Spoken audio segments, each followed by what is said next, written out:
नमस्कार। आज की जो क्राइम स्टोरी है वो सुन करके शायद आपको कानून पर से थोड़ा सा भरोसा जो है वो उठ जाएगा।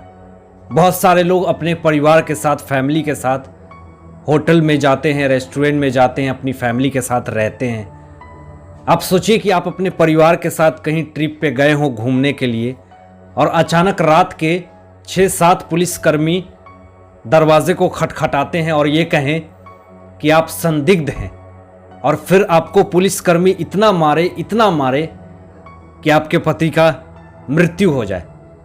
तो उस वक्त आप यही सोचेंगे कि पुलिस लोग क्या सुरक्षा करने के लिए हमारे देश में हैं या फिर एक निर्दोष इंसान की हत्या करने के लिए इस देश में है।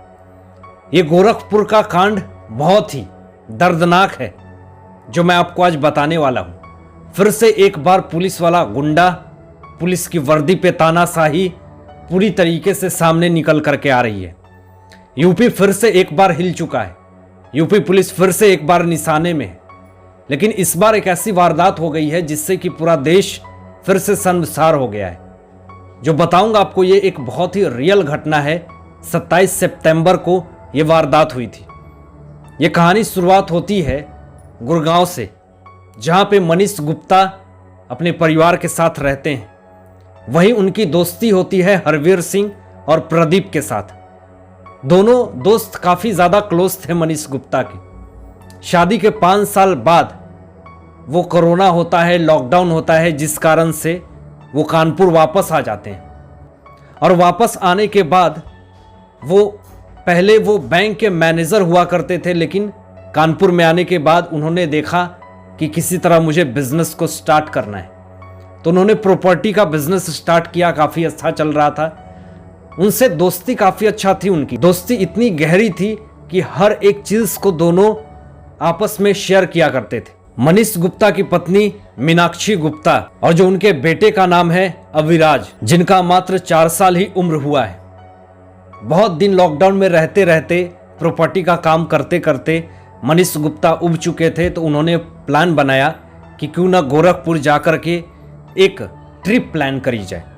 तो उस ट्रिप को प्लान करने के बाद अपने दोस्तों के साथ वो गोरखपुर जाते हैं और एक होटल में ठहरते हैं, जहाँ पे 512 नंबर के कमरे पे रुकने के बाद दोनों दोस्त और साथ में मनीष गुप्ता रात को सोए हुए होते हैं।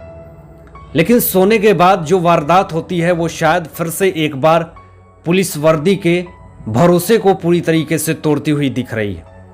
लेकिन इस बार ऐसा क्यों हुआ और क्यों मैं कह रहा हूं, ये आपको आगे पता चलेगा। मनीष गुप्ता काफ़ी ज़्यादा थके हुए थे, होटल में सोए हुए थे, लेकिन रात के 12:30 बजे उनके गेट को ढकढकाया जाता है।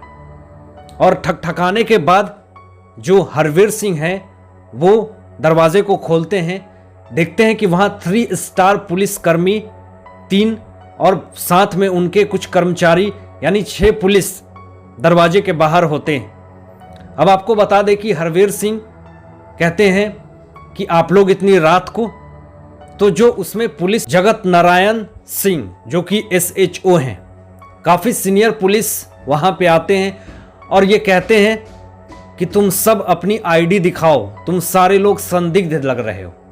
हरवीर सिंह ने अपनी आईडी को दिखाया और बहुत ही संवेदनापूर्वक दिखाया, लेकिन पुलिसकर्मी पूरी तरीके से ज़बरदस्ती करने लगते हैं, शोर और हंगामा होने लगता है। तो प्रदीप और मनीष गुप्ता दोनों उठकर बैठ जाते हैं। अब पुलिस को इस हालत में देख करके जो मनीष गुप्ता हैं वो कहने लगे कि ये क्या बात हो गई कि रात के 12:30 बजे आप आ करके हमारी आईडी चेक करते हैं। आईडी चेक कर रहे हैं वो चलो कुछ हद तक सही है, लेकिन आप इस तरह का व्यवहार क्यों कर रहे हैं? सेफ्टी और सिक्योरिटी नाम की कोई चीज़ है या नहीं? अगर आपको आईडी चाहिए तो आप रिसेप्शनिस्ट के नीचे जाइए, वहाँ पे हमने अपने आईडी को जमा किया है, वहाँ से आप चेक करें। लेकिन इस तरह की वारदात और उनके साथ बदतमीजी करी जाती है मनीष गुप्ता के साथ। और बदतमीजी करने के बाद मनीष गुप्ता ये कहते हैं कि आप लोग इस तरह से रिएक्ट कर रहे हैं जैसे लग रहा हो कि हम एक आतंकवादी हैं। ये शब्द को सुनने के बाद जो SHO है, जो कि 3 स्टार लिए हुए था, उसने उसके साथ झगड़ झड़प करी और कहा तो ये जा रहा है पोस्टमार्टम रिपोर्ट में कि उस पुलिस के द्वारा जो बंदूक की जो बेत होती है उससे उसके सिर पे वार किया जाता है और उसको इतना पीटा जाता है जिस कारण से उसके सिर से बहुत ज़्यादा खून की नदियाँ बहने लगती है। हड़बड़ाते हुए इसको नीचे ले जाया जाता है, लेकिन ज़्यादा खून बहने के कारण रात के 12 बजे उसको हॉस्पिटल में भर्ती करवाया जाता है। हॉस्पिटल में भर्ती करवाने के बाद डॉक्टर उसे मृत घोषित कर देते हैं। पोस्टमार्टम में जो चीज़ें निकल कर के सामने आई, मनीष गुप्ता की जो हत्या हुई है वो ज़्यादा मारने से पीटने से हुई है। अब यहाँ पे पूरी तरीके से उनकी फैमिली की तरफ से ये बयान आ चुका है कि जो मेरा बच्चा अविराज है जो कि 4 साल का मात्र है, अब वो हर समय किसी का भी फ़ोन आ रहा है तो वो यही पूछ रहा है कि पापा का कॉल कब आएगा, मेरे को पापा से बात करनी है। आप सोच लीजिए कि मीनाक्षी गुप्ता वो बच्चे को क्या जवाब देगी। इस तरह से पुलिस ने जो कार्यक्रम किया है, जो हत्या करी है, पुलिस वर्दी का खेल खेला है और उसका गलत प्रयोग किया है और एक बेगुनाह को इस तरह से मौत के घाट उतार दिया है, तो इस पर से पुलिस सत्ता गड़बड़ा चुकी है। पूरे सत्ता और विपक्ष के लोग आवाज़ उठाने लगे हैं कि यूपी में क्या जंगल राज चल रहा है, यूपी में क्या जंगल राज के द्वारा लोगों को मार दिया जा रहा है पुलिसकर्मी के द्वारा। जगत नारायण सिंह जो एसएचओ हैं उनको सस्पेंड कर दिया गया है। और सबसे बड़ी खबर यह है कि इनके ऊपर जो लोग वहां पे थे उनके ऊपर 302 की धारा लगा दी गई है। मनीष गुप्ता इस तरीके से इस दुनिया से चले तो जाते हैं, लेकिन बहुत सारी चीज़ों को सीख दे जाते हैं। अब जैसे उनकी हत्या तो हो गई इस पुलिसकर्मी की वजह से, जो रक्षा करना चाहिए आज वही पूरी तरीके से भक्षक बन गया। अपनी तानाशाही और अपने वर्दी का गलत प्रयोग किया इस इंसान ने। सोचिए कि उस 4 साल बच्चे की क्या हालत हुई होगी। और ये सोचिए कि मीनाक्षी गुप्ता जो उनकी पत्नी है वो दर बदर इंसाफ के लिए अपनी आवाज़ को उठा रही हैं, हर तरफ भटक रही हैं। यहाँ तक कि वो पोस्टमार्टम तो हो जाता है लेकिन वो शव को जलाने के लिए तैयार नहीं होती हैं। वो ये कहती हैं कि जब तक मैं योगी आदित्यनाथ जी से मिलूंगी नहीं तब तक मैं अपने पति को नहीं जलाऊंगी। देन उसके बाद आपको बता दूं कि यहाँ पे सियासी पूरी तरीके से गर्म हो गई। अब यहाँ पे पूर्व सीएम अखिलेश यादव ने ये कहा कि पीड़िता को 20 लाख रुपए दी जाएगी, लेकिन सवाल यहाँ अभी भी वही है कि किसी इंसान की जिंदगी चली गई तो क्या पैसे से उसके सामने हर एक प्यार को लाया जा सकता है। अब बात यहाँ पे जो सामने निकल करके ये आ रही है कि सारे पुलिसकर्मी मिल करके मीनाक्षी गुप्ता को, मनीष गुप्ता की पत्नी को डरा रहे हैं, धमका रहे हैं केस को वापस ले लें। और आगे पुलिसकर्मी ने यह भी कहा कि 6 पुलिसकर्मी के परिवार की पूरी तरीके से जिंदगी बर्बाद हो जाएगी।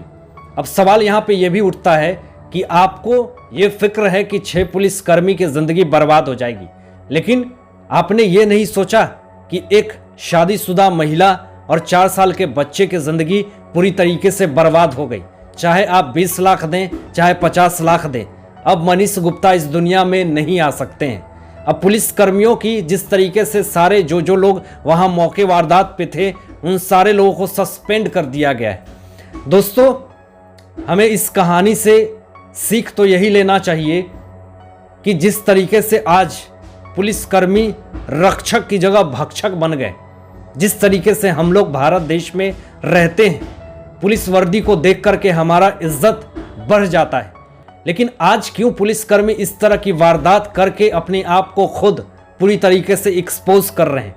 हमें लगता है कि एक वक्त ऐसा आएगा जब पुलिसकर्मी को देख करके हमारे दिल से ये आवाज़ आएगी कि भागो, नहीं तो ये इंसान हमें मार देगा। सरकार हमें इसलिए पुलिसकर्मी को इस देश में हायर करती है ताकि वो एक आम पब्लिक की सुरक्षा कर सके।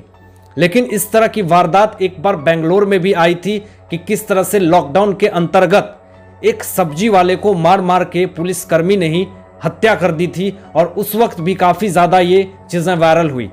लेकिन सवाल आज भी वही उठता है कि क्या ये पुलिसकर्मी लोग अपने वर्दी का गलत फ़ायदा उठा रहे हैं। सरकार से यही अपील करेंगे कि जल्द से जल्द इस केस का फास्ट ट्रैक कोर्ट में अपील करके इसका पूरी तरीके से इन्वेस्टिगेशन करी जाए और मीनाक्षी गुप्ता को इंसाफ दी जाए, क्योंकि अगर ऐसे लोग तानाशाही और दादागिरी करेंगे तो फिर इस देश में पुलिस रक्षक नहीं भक्षक बन जाएगा। हालांकि इस सारे बातों पे, इन सारे मुद्दों पे आप लोगों की क्या सोच है, अपनी विचार जरूर व्यक्त कीजिएगा और हर रोज 11 बजे रात को क्राइम स्टोरी के लिए इस चैनल को भी सब्सक्राइब करके बेल आइकन प्रेस कर दीजिएगा। Thanks for watching my videos.